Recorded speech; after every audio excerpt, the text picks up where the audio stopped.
morning, good evening, good afternoon, wherever you may be. CC here, Chris. How do I start this one then? Do I go, hey, it's this guy again, he's the one who thinks clouds are bad? Or do I go with, oh no, not this guy, he's the guy who loves his NASA-lized license plate? I know, I'll make myself look big and scare him off like a cat. Hiss, meow, cat noises. From New York, Westchester County. Didn't work, damn it. Fine, what do you want, Chris? I hope it's not something shockingly stupid. And by that I mean not at all stupid, because anything other than really, really idiotic is going to surprise the literal poop out of me. And I'm not wearing underpants. It's February 6th, 2020. Is that relevant?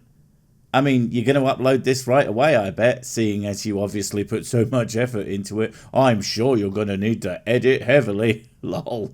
And I see you're actually driving this time, just like the dib-dab we always knew you were. That's a scientific fact, actually. If you make videos while driving, it turns out that you're a massive c***. Why did you bleep that? I was going to say car driving enthusiast. Calm down, Mr. Bleepy Man. A couple of things I want to talk to you about real quick.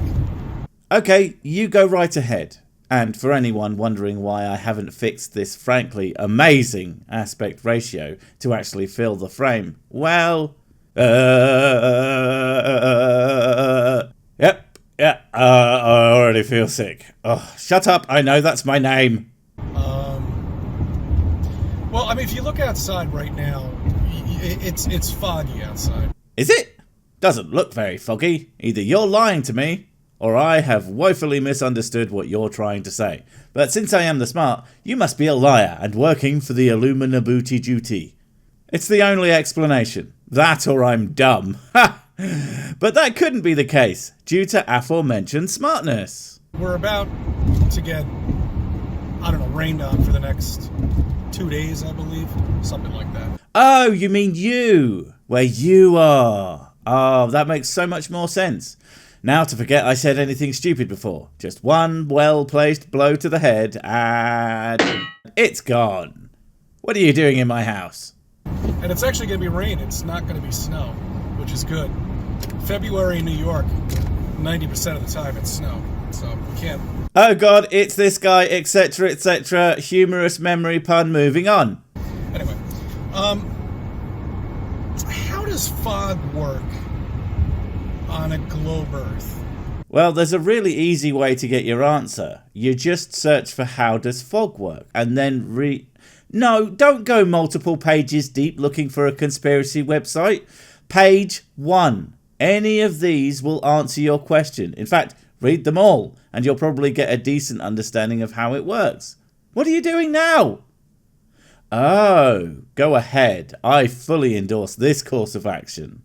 I love birds. Wait, those aren't birds. Because I don't seem to understand how that's possible. Really? You don't understand something? Well, I am the not shocked that I totally said I was going to be. Okay, go ahead. I do love me a good argument from ignorance. I mean, seriously, imagine sitting down and deciding that it's a really good idea to show people you have no idea what you are talking about as if it's a good thing. Amazing. Because, I understand in the lake the fog is created, because of the water temperature of the water equaling the air temperature. There's a difference and that's how the fog comes up. You see it early in the morning. That's fairly accurate, and I'm mostly hoping that you don't mean that that's where fog comes from in general. Please, don't. But when double checking to make sure I wasn't wrong about this, I found this definition that did make me laugh. Fog is essentially a ground-hugging cloud composed of tiny liquid water droplets. This particular fog, called a steam fog, forms when cold air drifts across relatively warm water. The lake water evaporates into the air above the lake's surface. The lake must be unfrozen. The lake must be unfrozen, because, frozen lakes are well known for their warmth. Yeah, I know it said relative, but it's still funny, shut up. Sometimes. But when you're in the middle of the woods or you're out on a street, how does fog actually work? Because the clouds are apparently moving Well, most of the times they're moving at like 35, 40 miles per hour. Well, at those times they aren't moving that fast. You know, wind isn't always blowing, right? Sometimes you have calm days. And dependent on multiple factors, a cloud will form close to the ground. It's actually one of those things I learned early on. You can't have fog and a windy day at the same time, because the wind, well, it blows the fog away. It's kind of obvious when you think about it. Whatever it may be. So now let's factor in the spin of the Earth. Oh, god damn it, this argument again. The how does the Earth spin at 1,000 miles an hour, but I can't feel it argument. An argument so thoroughly debunked, it's like arguing gravity isn't real. Oh god, yeah, that's a flat Earth argument too, isn't it? Anyway, that you can't feel it is just an argument from incredulity. I don't believe / understand it, therefore it must be wrong. There's lots of things I don't understand. Lots and lots. And lots and lots and lots and lots and lots and lots. And you get my point. But that doesn't mean I'm going to refute scientific fact based on my lack of understanding. I'm going to try and improve my understanding instead of trying to find a way to justify my ignorance. So these clouds are moving at well over 1,000 miles per hour. No, not well over. It is around about 1,000. And dependent on where you're stood. Yeah, including you, me, and whatever you're near, like the ground under your feet or buildings and etc, etc, etc. That's so how do they manage to come down and stay on the ground and create fog? Oh, that little laugh though. The laugh of a man who is absolutely convinced he is making a really good point when the rest of us are just slowly rubbing our temples, trying to figure out how this man, this complete intellectual void of a human being, not only manages to breathe without crashing to the ground in confusion, but actually drive and hasn't hit a single person yet. But let's hear that again, shall we? That's so how do they manage to come down and stay on the ground and create fog? The same way that you don't fly off the planet at 1,000 miles an hour, for the same reason that you have to do a little roll when jumping off a train. I assume that's how you always get off trains, because train stations are a little bit too complicated for you. Or is it coming up from the ground? Well, we don't know this. No, you don't know this. We know how clouds work, you dingus. We know how fog works. You don't, because you haven't bothered to learn. Also, oh crap, he actually thinks that fog might just come up out of the ground for no reason. Fog is just a cloud that forms close to the ground. They don't come out of it. Not really. I mean, I guess it could come out of a crevice, but anyway. Fun sick fact that this reminded me of. I used to go skiing in my youth with La Family, and I remember one day doing the old zoom down the mountain, boy, when I went into some fog. But it wasn't really fog, was it? I had just skied into a cloud. Like a badass. Sorry, it just felt like sharing. Anyway. There it is. You finally killed someone, didn't you, mate? Wait. I think I finally understand the need that you people have to drive around making videos like jackasses. It's so you can thin out normal people. You're all in your cars making your videos, so there's people who aren't massive dibdabs not doing that, so they're easy pickings and your percentage of the population increases. It's bloody diabolical, I tells ya. I'm sure you'll look it up and find some terrific explanation of how cloud is created. Yes, that's exactly what you'll find. Are you messing with me, or are you actually this goddamn dense? Are you going to tell me that somehow the explanations for how fog/clouds are formed is somehow not the explanation? You know, a lot of people have mentioned you as a potential subject for this channel, and now I know why. Always trying to make me suffer. You set a bastard. With the ground temperature and the water temperature and all this other nonsense. You said that you understood how clouds are formed over pools of water, and as far as I can tell, your explanation was fine. It's pretty much the actual explanation for fog forming over bodies of water. You accept that explanation. But for absolutely no reason, you don't accept the explanation for any other kind of fog. That's just astounding! But the Coriolis effect is bullshit. You mean the Coriolis force, right?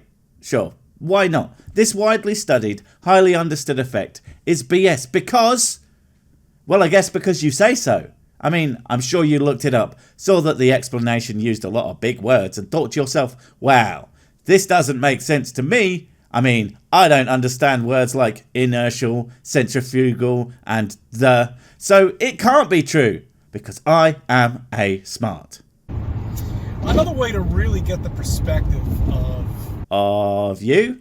I imagine it involves either being pile-drived headfirst into an anvil at birth, or perhaps falling down several flights of stairs while having a door slammed on your head on each individual floor. movement on Earth, because we can't feel anything moving. We're flat and stationary, but... You can detect it, though. I mean, you can't feel or see a lot of things with those worthless human senses, but that doesn't mean it's not there, and it doesn't mean there isn't a way to measure it. And using you as the yardstick for reality is an extremely poor way to judge, well, anything. For the people who want to get that movement and get butterflies in their stomach, try this experiment at home if you'd like. Experiment?